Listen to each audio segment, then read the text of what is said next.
welcome to the UP Technology. Now today we are gonna see how to install and use VirtualBox on our machines. Okay, let's head to the virtualbox.org, the original site of the VirtualBox. Okay, now we have to download the VirtualBox from here. Let's see how here main platform package. If you are Windows, download Windows. If you are on OS, download OS X. Here Linux have many distributions. Download them as per your distribution of Linux. Okay, let's see now. I'm on Windows, so I'm gonna download a Windows OS. Okay, I already have downloaded one. So let's see. Okay, preparing to install. Next, let's leave the defaults at that. Next. Okay, we're gonna proceed with installation now. Okay. It's gonna complete. Now it's completed. Now let's see the interface of the VirtualBox. Okay, this is the interface of VirtualBox, guys.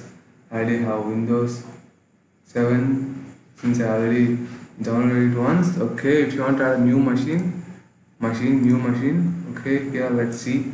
If we want to add Windows 7 here, let's say Windows 7. Let's leave it at that since we are using Windows 7 32-bit. If you are doing 32-bit, you can click on 32-bit version. Next, here we are going to allocate the memory. I'm going to allocate 1024 memory. And next, okay, we are gonna create a virtual hard disk now. Create. Okay. Now dynamically allocated. Now let's see the hard disk. I'm gonna allocate a hard disk storage of 50 GB for that. Okay, that's it, guys.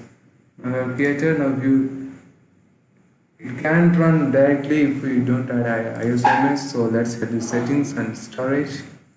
We have to add a ISO here. Use your OC. Now you have to add a choose disk. If you have ISO image, you have to add an ISO image here.